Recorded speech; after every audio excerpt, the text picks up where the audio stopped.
A9 TV news ముందుగా headlines చూద్దాం. Dubai road షోలో ప్రపంచాన్ని ఆకట్టుకున్న చంద్రబాబు ఆంధ్రలో పెట్టుబడులు పెట్టండి భవిష్యత్తు ఇక్కడే అని వెల్లడి. గ్లోబల్ ఇన్వెస్టర్లకు పవర్ పాయింట్ ప్రెజెంటేషన్తో హైలైట్. ఆంధ్ర పెట్టుబడుల వేవ్కు నాంది పలికిన సీఎం చంద్రబాబు. కొత్త పార్టీపై కవిత ఫైర్. సేవ చేయడానికి పార్టీ అవసరం లేదని వెల్లడి. ప్రజలు కోరితేనే పార్టీ వస్తుందని కవిత స్పష్టం. కేసీఆర్ చూపిన దారిలోనే ముందుకు సాగుతా అన్న కవిత. మహిళా సాధికారతే తన లక్ష్యమని వ్యాఖ్య. చంద్రబాబు లోకేష్లపై జగన్ తీవ్ర ఆరోపణలు. ఆర్గనైజ్డ్ క్రైమ్ చేయగలిగేది వీరేనంటూ జగన్ వ్యాఖ్యలు. నకిలీ మద్యం ఫ్యాక్టరీల వెనుక టీడీపీ నేతల సన్నిహితులే ఉన్నారని ఆరోపణ. బీజేపీ నేతల అరెస్టులతో తెలంగాణలో రాజకీయ హీటు. డీజీపీ కార్యాలయానికి వెళ్తున్న రామచంద్రరావు అడ్డుపడటంతో ఉద్రిక్తత. పోచారం కాల్పులపై నిరసనలో బీజేపీ ఆగ్రహం వెల్లువ.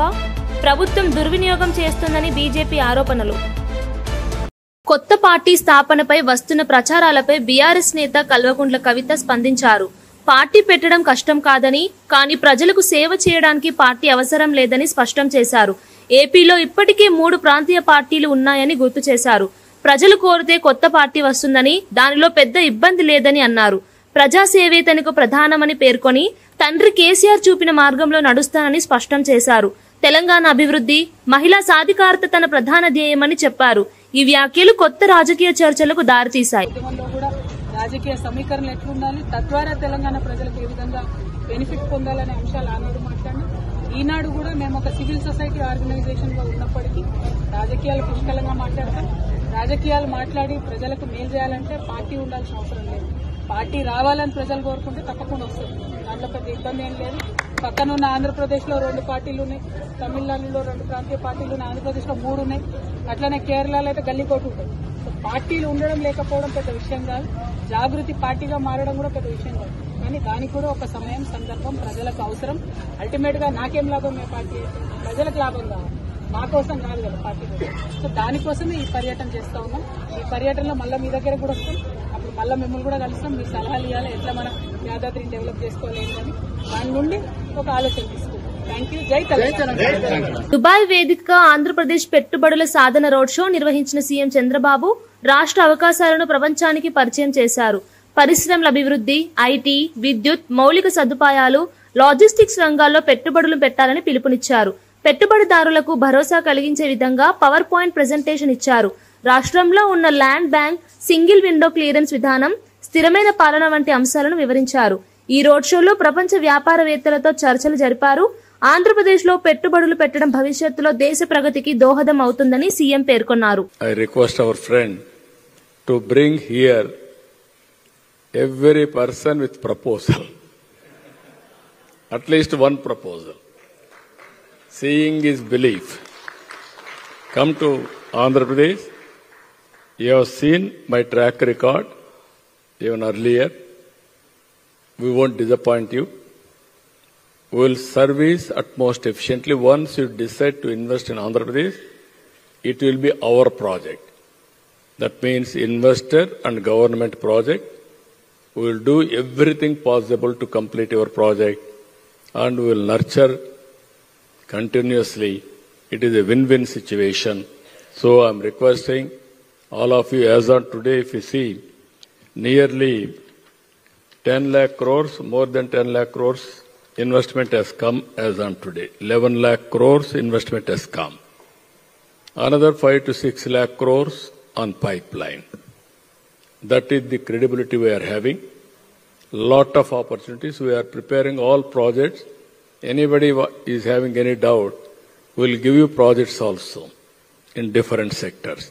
You can select and you can go further verification. If you are convinced, you can come back. We will ready to execute sincerely. With this wonderful evening, I have taken more time also, but I want to impress upon you, convince you to come and set one industry in Andhra Pradesh. With this, I am thanking all of you. Thank you one and all. Revanth Reddy Jubilee Hills palace settlement లో జోక్యం చేసుకోవడం తప్పని BRS working president విమర్శించారు. కాంగ్రెస్ మంత్రులు పంపకాలలో తేడా కారణంగా తిట్టుకోవడం సిగ్గుచేటని అన్నారు. శాల్వాలు కప్పుకొని స్వీట్లు తినిపించుకోవడం నేతల నైతిక విలువలను చూపుతోందని ఎద్దేవా చేశారు. ఏం ఉద్ధరించడానికి రేవంత్ శాల్వాలు కప్పుతున్నారు అంటూ వ్యాఖ్యానించారు. ఈ విమర్శలతో తెలంగాణ రాజకీయ వాతావరణం మరింత వేడెక్కింది. కాంగ్రెస్ లో అంతర్గత విభేదాలు పెరుగుతున్నాయని ఆయన సూచించారు. పేదవాళ్ళేమో మేము తిరుగుతుంటే ఎలక్షన్ ప్రచారంలో శాపనార్థాలు పెడుతున్నారు. 100 రోజులు అన్ని ఇస్తున్నాడు, వీని బొంద వీడేమి ఇవ్వలేదు, వీని ఓడగొట్టాలా, బొంద పెట్టాలా కాంగ్రెస్ అని పేదవాళ్ళు తిరుగుతున్నారు. చదువుకున్న వాళ్ళు గీ రౌడీగాళ్ళక మేము అవకాశం ఇచ్చింది, పారిశ్రామికవేత్తలకు తుపాకులు పెట్టేటోళ్ళు, మొత్తం రౌడీ ముక్కలు వేసుకొని ఊరేగింపులు తీసేటోళ్ళు, వీళ్ళ కోటేస్తామా అని చదువుకున్న వాళ్ళు చెప్తా ఉన్నారు. 420 హామీలు గంగలో పోయినాయి, 6 గ్యారంటీలు గోదావరిలో కలిసిపోయినాయి, పరిపాలన ఎక్కడో పోయింది, ప్రజలు ఎక్కడో పోయినారు. మొత్తం వ్యవస్థ మొత్తం అవినీతితో కుల్లిపోయి కంపు కొడతా ఉంది ఈరోజు ఈ రాష్ట్రంలో ప్రభుత్వం. మేము అగ్రికల్చర్ తీసుకొచ్చాం, తెలంగాణను అగ్రికల్చర్లో నెంబర్ 1 చేశాం, సాగునీరు అందించి కేసీఆర్ గారి నాయకత్వంలో. వీళ్ళు గన్ కల్చర్ తీసుకొచ్చారు, అగ్రికల్చర్ పోయింది, ఇప్పుడు గన్ కల్చర్ వచ్చింది తెలంగాణకి. మరి మరొక క్రైమ్కి మరొక పర్యాయ పదంగా తెలంగాణను మార్చే ప్రయత్నం చేస్తున్నట్టున్నారు రేవంత్ రెడ్డి గారు. నేను నిజంగా కూడా నా జీవితంలో నాకు 49 ఏళ్ళు, నేను రాజకీయాలని దగ్గర నుంచి 40 ఏళ్ళ నుంచి చూస్తున్నా, ప్రత్యక్షంగా పరోక్షంగా. మా నాన్నగారు పాలిటిక్స్లో ఉన్నారు కాబట్టి నేను ఎన్నడూ కూడా ఒక మంత్రి గారి ఇంటి మీదకి టాస్క్ ఫోర్స్ పోలీసులు పోవడం అర్ధరాత్రి, ఆ మంత్రి గారి కుమార్తె అక్కడ ఉన్న నిందితుడిని తప్పించడం, చివరికి మంత్రి గారే ఆ నిందితుడిని కారులో ఎక్కించుకొని తుర్రుమన్న విషయాన్ని మాత్రం నా జీవితంలో 40 ఏళ్ళలో నేనే చూడలేదు. మరి ఇక్కడ ఉన్న వాళ్ళు మీరు కూడా అనుభవం కలిగిన విలేకరులు ఉన్నారు, మరి మీరేమన్నా చూశారో నాకు తెలియదు. ఇంకోటి, సీఎం గారికి అత్యంత సన్నిహితుడైన వ్యక్తి రోహిన్ రెడ్డి. మాజీ సీఎం వైఎస్ జగన్ చంద్రబాబు లోకేష్లపై తీవ్రమైన ఆరోపణలు చేశారు. ఆర్గనైజర్ గా క్రైమ్ చేయగలిగేది వీరేనని వ్యాఖ్యానించారు. విజయవాడ సిపి పర్యవేక్షణలో ఇబ్రహీంపట్నంలో నకిలీ మద్యం దందా బయటపడిందని తెలిపారు. పరవాడ, పాలకొల్లు, ఏలూరు, నెల్లూరు ప్రాంతాల్లో కూడా ఇలాంటి ఫ్యాక్టరీలు బయటపడ్డాయని పేర్కొన్నారు. ఈ కేసుల్లో టీడీపీ నేతల సన్నిహితులే ఉన్నారని అన్నారు. టాపిక్ డైవర్ట్ చేసేందుకు చంద్రబాబు ఎన్నో ప్రయత్నాలు చేస్తున్నారని వ్యాఖ్యానించారు. ఈ ఆరోపణలు రాజకీయంగా తీవ్ర చర్చకు దారితీశాయి. ఎక్కడైతే సిపి పర్యవేక్షణలో పోలీసులు పనిచేస్తా ఉన్నారు, ఏ సిపి అయితే చంద్రబాబు నాయుడు గారి అడుగులకు మడుగులెత్తుతున్నాడో, ఏ సిపి అయితే సిట్ పేరుతో గతంలో ఏమీ జరగకపోయినా కూడా తప్పుడు సాక్ష్యాలతో మా పార్టీ వాళ్ళను వేధించే కార్యక్రమాలు, హెరాస్మెంట్ చేసే కార్యక్రమాలు చేస్తూ ఉన్నాడో, అదే విజయవాడ సిపి పర్యవేక్షణలో ఉన్న ఇబ్రహీంపట్నంలో మరో నకిలీ మద్యం ఫ్యాక్టరీ బయటపడింది.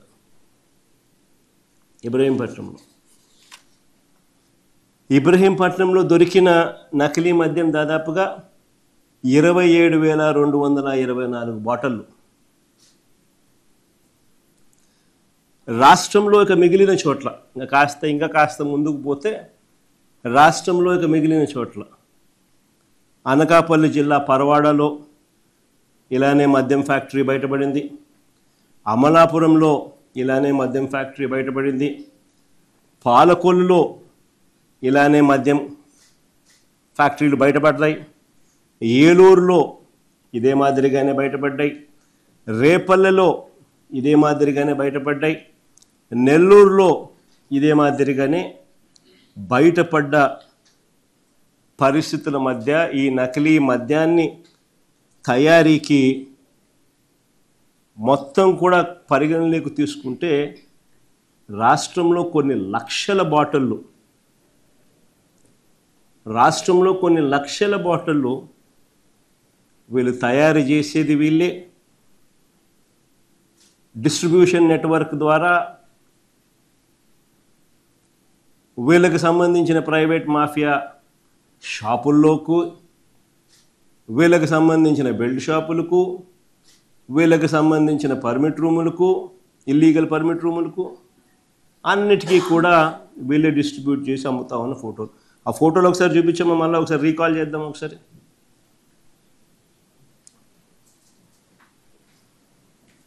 ఇది డీజీపీ కార్యాలయానికి వెళ్తున్న రాష్ట్ర బీజేపీ అధ్యక్షులు రామచంద్రరావు సహా పలువురు నేతలను పోలీసులు అడ్డుకున్నారు. పోచారం ఐటీ కారిడార్లో కాల్పుల ఘటనపై బీజేపీ నిరసన నిర్వహించగా పోలీసులు జోక్యం చేసుకున్నారు. లక్డీ కపూల్ అసెంబ్లీ ప్రాంతాల్లో పార్టీ నేతలను అదుపులోకి తీసుకున్నారు. బీజేపీ నేతలు ప్రభుత్వ దుర్వినియోగం జరుగుతోందని ఆరోపించారు. పోలీసులు శాంతి భద్రతల కారణంగా చర్యలు తీసుకున్నట్లు తెలిపారు. ఈ సంఘటనతో రాజకీయ వాతావరణం హీటెక్కింది.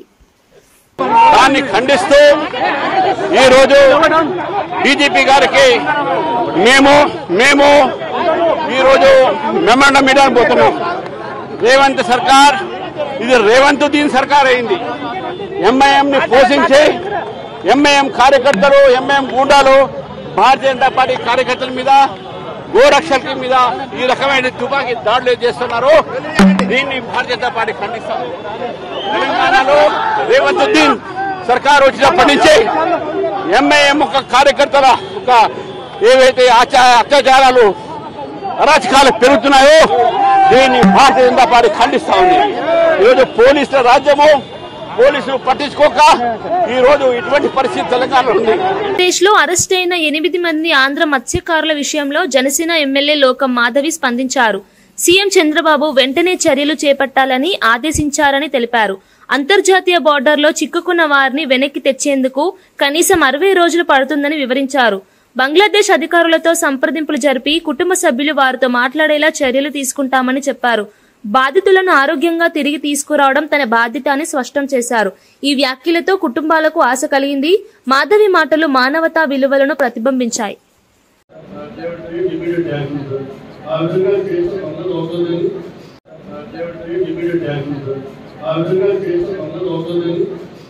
జూబ్లీహిల్స్ ఉప ఎన్నికలో కాంగ్రెస్ అభ్యర్థి నవీన్ యాదవ్ విజయం సాధించాలని మంత్రి సీతక్క పాదయాత్ర చేశారు. ప్రతి ఇంటికి వెళ్లి అభ్యర్థి మద్దతు కోరారు. జూబ్లీహిల్స్ గల్లీల్లో పుట్టి పెరిగిన యువకుడికి అవకాశం ఇవ్వండి అని ప్రజలకు విజ్ఞప్తి చేశారు. మహిళలతో మాట్లాడి వారి సమస్యలు తెలుసుకున్నారు. పార్టీ కార్యకర్తలకు ఉత్సాహం నింపుతూ సీతక్క మాట్లాడుతూ కాంగ్రెస్ గెలవడం అంటే ప్రజలే గెలవడం అని చెప్పారు. సీతక్క పర్యటనతో నియోజకవర్గంలో ప్రచార వాతావరణం వేడెక్కింది.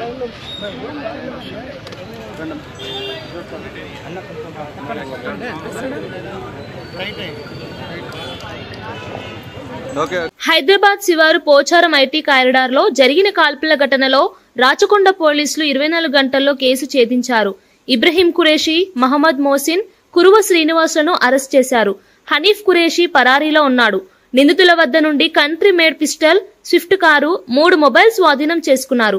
గోవుల అక్రమ రవాణా విషయంపై పాత కక్షతో సోను సింగ్ పై కాల్పులు జరిపినట్లు పోలీసులు తెలిపారు.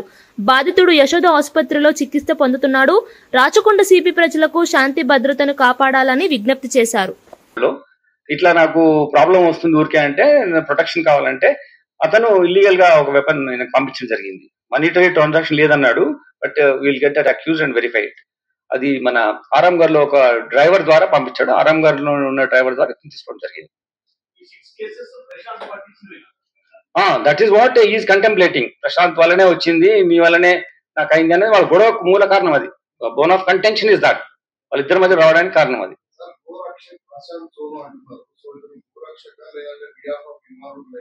See, this is I can't give at this stage define a pen picture of person. ఇందులో ఉన్న వాళ్ళు మనం ఓన్లీ నేరస్తుల కథ చెప్తున్నాం అంతే. మిగిలిన 4 నేరస్తులు మీకు చెప్పాము. ఇంకొక అన్ని పట్టుకోవాలి. Prashant undergoing treatment. We will get into details and we'll come back to you based on the.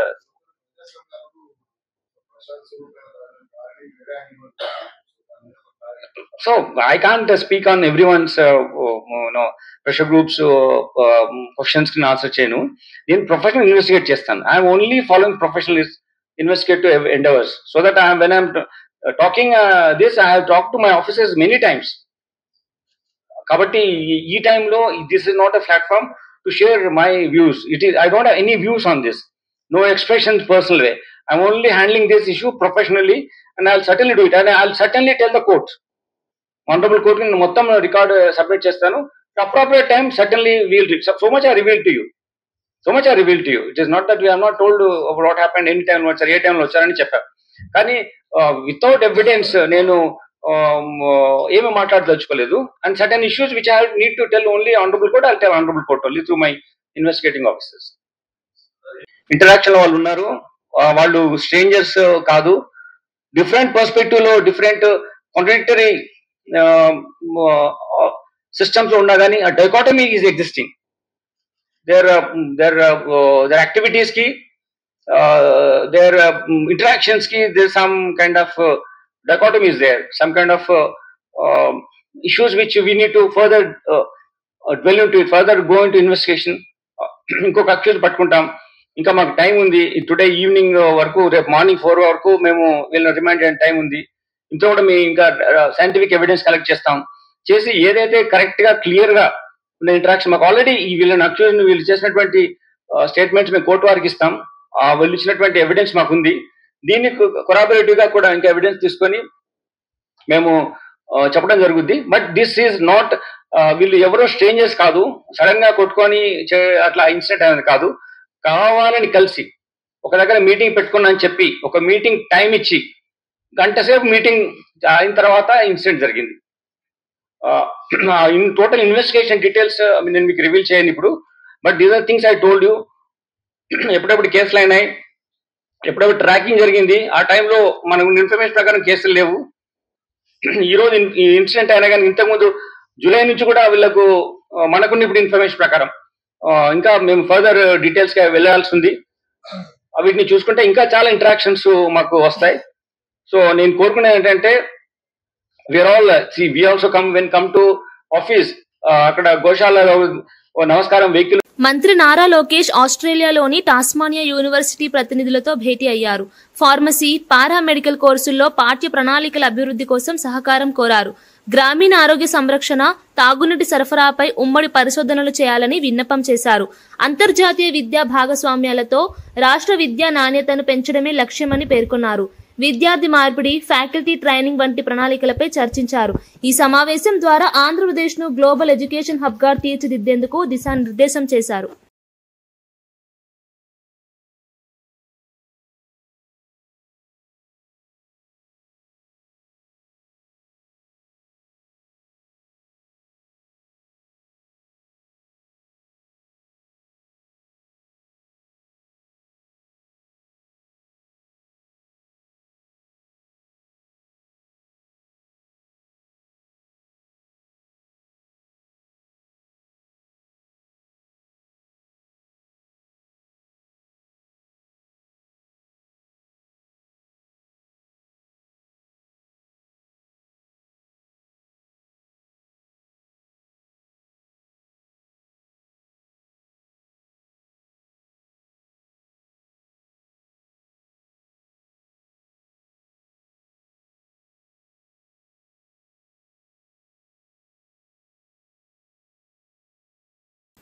AP deputy speaker Raghurama Krishnam Raju Bhimavaram DSP వివాదంపై స్పందించారు. నేను చెప్పాల్సింది చెప్పా, విచారణ జరుగుతోంది అన్నారు. తన వ్యాఖ్యలు ఏ వ్యక్తిని కాపాడడం కోసం కాదని స్పష్టం చేశారు. నాకున్న సమాచారం మేరకే మాట్లాడానని తెలిపారు. వారానికి 5 రోజులు భీమవరం ప్రాంతంలో ఉంటానని చెప్పారు. ఇప్పటి వరకు ఎవరూ ఎలాంటి ఫిర్యాదు చేయలేదని అన్నారు. విచారణ నిష్పాక్షికంగా జరగాలని కోరారు. రాజకీయ ఒత్తిడి లేని న్యాయపరమైన చర్యలు తీసుకోవాలని డిమాండ్ చేశారు. ఆయన వ్యాఖ్యలతో రాజకీయ చర్చలు మళ్లీ ముదిరాయి. జరుగుతుంది ఏముంది, అది ఎంతమంది, ఇంత పెద్ద ఆంధ్ర రాష్ట్రంలో ఉన్న ఎంతమంది ఉంటారు? ఒక 200 మంది ఉంటారు డిఎస్పీలు ఉంటారు కదా. 200 మంది డిఎస్పీల్లో ఒక డిఎస్పీ గారి మీద ఒక ఆరోపణ వచ్చింది, దాని మీద విచారణ జరుగుతుంది. దాని గురించి విశాఖపట్నంలో ఏ ఊరు పడితే ఆ ఊర్లో అంత డిస్కషన్ జరగవలసిన, నేను సపోర్ట్ చేయటం కాదు. ఇక్కడ నేను నా పరిధిలో పనిచేస్తున్న వ్యక్తి, ఆయన సరిగ్గా పనిచేస్తున్నారు అనేది నాకున్న సమాచారం మేరకు. ఇప్పుడు ఈయన దగ్గర పనిచేస్తున్న ఒక ఆఫీసర్ ఉన్నారు, విష్ణుకుమార్ రాజు గారు, అంటే ఈ పరిధిలో ఒక పోలీస్ ఆఫీసర్ ఉన్నారు. ఆ పోలీస్ ఆఫీసర్ గారి గురించి ఆ పనితీరు మీద బాగోలేదు అనుకోండి, కంప్లైంట్స్ విష్ణుకుమార్ రాజు గారికి తెలుస్తాయి. అలాగా నా పరిధిలో నేను రోజు కనీసం ఒక 500-600 మందిని కలుస్తా. వారానికి 5 రోజులు అక్కడ ఉంటున్నా. నాకెవరూ కంప్లైంట్ ఇవ్వలేదు. సో పనితీరు బాగానే ఉందనే నేను అనుకుంటున్నాను. ఎందుకంటే డెకాయిటీల్లో వీటిల్లో పట్టుకున్నప్పుడు బెస్ట్ క్రైమ్ కంట్రోల్ అని ఒక అవార్డు కూడా పోలీస్ శాఖే కొద్ది నెలల క్రితం ఆ డివిజన్కి ఇచ్చింది. సో వాటిని బేస్ చేసుకుని నాకు వచ్చిన ఇన్ఫర్మేషన్ ప్రకారం ట్రాక్ రికార్డు బాగుంది అని చెప్పా. అన్నీ నాకు తెలియవచ్చు, తెలియకపోవచ్చు. ఎంక్వైరీ చేయమన్నారు, ఎంక్వైరీ చేస్తున్నారు. రేపు ఎంక్వైరీలో లేదు చాలా తప్పులు చేశారు అనుకోండి, పోలీస్ డిపార్ట్మెంట్ తీసుకుంటుంది. బట్ నా దగ్గర పనిచేస్తున్న నా ఏరియాలో పనిచేస్తున్న ఒక అధికారి మీద నాకు తెలిసి ఎటువంటి కంప్లైంట్లు రానప్పుడు, నాకు తెలిసి మంచి అధికారి అనే పేరు ఉందని నాకు అనిపించినప్పుడు, నా మనసులో భావాన్ని నేను తెలియజేయకపోతే అది నా దౌర్బల్యం అవుతుంది. సో కాబట్టి నాకు తెలిసినంత వరకు అతను మంచి అధికారే అని నాకు తెలిసింది నేను చెప్పాను. పెద్దలు పవన్ కళ్యాణ్ గారు ఆయనకి ఎవరో కంప్లైంట్ ఇస్తే దాన్ని ఎంక్వైరీ చేయండి అని చెప్పి ఆయన చెప్పారు. ఆయన చేసింది 100% ఒక ప్రజాప్రతినిధిగా, ఒక బాధ్యత గల మంత్రిగా ఆయన చేసింది 100% కరెక్ట్. అసెంబ్లీ ఎన్నికల్లో విపక్ష మహాగఠబంధన్ ముఖ్యమంత్రి అభ్యర్థిగా ఆర్జేడీ నేత తేజస్వి యాదవ్ ను ప్రకటించింది. ఈ నిర్ణయంతో బీహార్ రాజకీయాలు వేడెక్కాయి. కాంగ్రెస్, లెఫ్ట్ పార్టీలతో కలిసి ఈ నిర్ణయం తీసుకున్న మహాగఠబంధన్ యువతలో కొత్త ఉత్సాహం నింపింది. తేజస్వి యాదవ్ నేతృత్వంలో ఎన్నికల ప్రచారం ప్రారంభం కానుంది. ప్రస్తుత ప్రభుత్వ వైఫల్యాలను ఎత్తిచూపుతూ ప్రజా సమస్యల పరిష్కారమే తమ లక్ష్యమని నేతలు ప్రకటించారు. ఈ ప్రకటనతో విపక్ష ఐక్యతకు కొత్త ఊపు వచ్చింది. బీహార్ రాజకీయాల్లో ఇది కీలక మలుపుగా మారిందని విశ్లేషకులు భావిస్తున్నారు.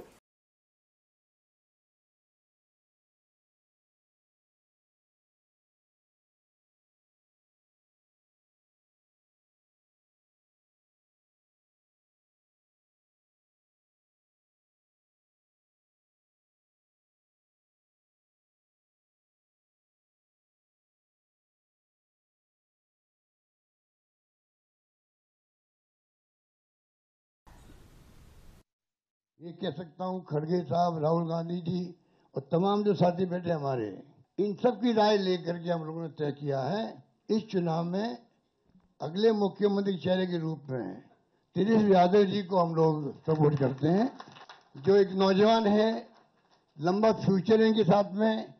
और मेरा अनुभव से मैं कह सकता हूं जिसका लंबा फ्यूचर होता है पब्लिक उनको साथ देती है। ये नौजवान है, कमिटमेंट रखते हैं।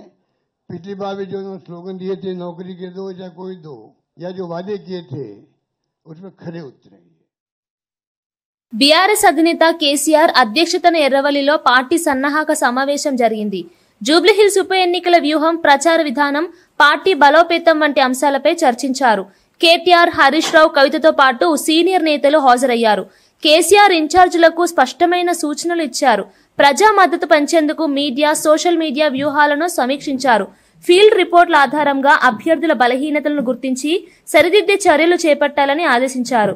పార్టీ శ్రేణుల ప్రజల మధ్య చురుకుగా ఉండాలని సూచించారు. ఈ సమావేశం ఎన్నికల సన్నాహకానికి కీలక మలుపుగా నిలిచింది.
విజయవాడ ఉత్సవ్ వంటి కార్యక్రమాలకు ఖర్చు పెట్టిన నేను ఇప్పుడు పదవుల కోసం 5-10 లక్షలు ఇచ్చినట్టు చెప్పడం ప్రజలు నమ్మే పరిస్థితుల్లో లేరు అన్నారు.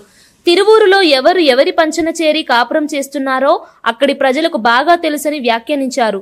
రాజకీయాల్లో నైతికత కోల్పోతున్న పరిస్థితి ఆందోళన కలిగిస్తోందని అన్నారు. తాను నిజాయితీతో పనిచేసే టీడీపీ కార్యకర్తనని, పార్టీ విలువలు తనకు ముఖ్యమని పేర్కొన్నారు. కేసినేని చిన్ని అనే పేరు నమ్మకానికి ప్రతీక అని తెలిపారు. ప్రజల విశ్వాసమే తన బలమని చెప్పారు. గౌరవ ముఖ్యమంత్రి నారా చంద్రబాబు నాయుడు గారిని, గౌరవ మా యువనేత నారా లోకేష్ గారిని, పవన్ కళ్యాణ్ గారిని విమర్శించిన నాయకులకి అంతు చూస్తాం. ఎందుకంటే నేను కాంప్రమైజ్ అయ్యే నాయకుడిని కాదు. నేను విజయవాడ ఉత్సవం చేశాను అంటే నేను ఎంత భారీ నష్టంతో విజయవాడ ఉత్సవం చేశానో మీ అందరికీ తెలుసు. నా జేబులో డబ్బులు పోతాయని దానికే ఉంటాను. కానీ నేను 4 సంవత్సరాల నుంచి తిరువూరులో సేవా కార్యక్రమాలు చేసుకుంటా నేను ఎన్నో కోట్లు ఖర్చు పెట్టిన వ్యక్తిని నేను. ఆఫ్టర్ ఆల్ ఒక 5 లక్షలు 10 లక్షలకి ఎవరో ఆరోపణలు చేస్తే ఇవాళ నేను చెప్తున్నాను ఎవరో ఆరోపణలు చేస్తే ప్రజలు నమ్మే పరిస్థితిలో లేరు. పార్టీ నాయకత్వం దృష్టికి వెళ్ళింది, పార్టీ నాయకత్వం చూసుకుంటుంది. అంతేకాకుండా ఒకటే చెప్తా, నేను ఏ రోజు చంద్రబాబు నాయుడు గారిని విమర్శించిన నేను ఏ రోజు రంగులు మార్చలా. 12 నెలలు దేవుడుగా ఉన్నవాడు దయ్యం అయ్యాడు అంటే దానికి సమాధానం ఆయనే చెప్పాలని కోరుకుంటున్నా. ఎందుకంటే గౌరవ ఎమ్మెల్యే గారు, గౌరవ పార్లమెంటు సభ్యుడు లేకపోతే నేను లేను, దేవుడు నాతో అని చెప్పుకున్నవాడు దయ్యం ఎందుకు అవుతున్నారో వారే తెలియాలి. కాబట్టి అటువంటి విమర్శలు ఏమన్నా వస్తే వారు సమాధానం చెప్పాలి. కానీ గౌరవ ఎమ్మెల్యే గారు నేను కాదు. నాను ఏంటో విజయవాడ పార్లమెంటు ప్రజలకి తెలుసు, విజయవాడ పార్లమెంట్లో ఉన్న తెలుగుదేశం నాయకులకి తెలుసు. కాబట్టి నిన్న నన్ను అన్నకాడి నుంచి ప్రకంపనలో మరి మా కార్యకర్తల నాయకులు చూపిస్తున్నారు. బులెటిన్ ముగించే ముందు హెడ్లైన్స్ మరోసారి చూద్దాం. దుబాయ్ రోడ్ షోలో ప్రపంచాన్ని ఆకట్టుకున్న చంద్రబాబు, ఆంధ్రలో పెట్టుబడులు పెట్టండి, భవిష్యత్తు ఇక్కడే అని వెల్లడి. గ్లోబల్ ఇన్వెస్టర్లకు పవర్ పాయింట్ ప్రెజెంటేషన్ తో హైలైట్. ఆంధ్ర పెట్టుబడుల వేవ్కు నాంది పలికిన సీఎం చంద్రబాబు. కొత్త పార్టీపై కవిత ఫైర్, సేవ చేయడానికి పార్టీ అవసరం లేదని వెల్లడి. ప్రజలు కోరితేనే పార్టీ వస్తుందని కవిత స్పష్టం. కేసీఆర్ చూపిన దారిలోనే ముందుకు సాగుతా అన్న కవిత, మహిళా సాధికారతే తన లక్ష్యమని వ్యాఖ్య. చంద్రబాబు, లోకేష్లపై జగన్ తీవ్ర ఆరోపణలు. ఆర్గనైజ్డ్ క్రైమ్ చేయగలిగేది వీరేనంటూ జగన్ వ్యాఖ్యలు. నకిలీ మద్యం ఫ్యాక్టరీల వెనుక టీడీపీ నేతల సన్నిహితులే ఉన్నారని ఆరోపణ. బీజేపీ నేతల అరెస్టులతో తెలంగాణలో రాజకీయ హీటు. డీజీపీ కార్యాలయానికి వెళ్తున్న రామచంద్రరావు అడ్డుపడటంతో ఉద్రిక్తత. పోచారం కాల్పులపై నిరసనలో బీజేపీ ఆగ్రహం వెల్లువ. ప్రభుత్వం దుర్వినియోగం చేస్తుందని బీజేపీ ఆరోపణలు. ఇవి బులెటిన్ విశేషాలు. మరో బులెటిన్లో మళ్ళీ కలుద్దాం.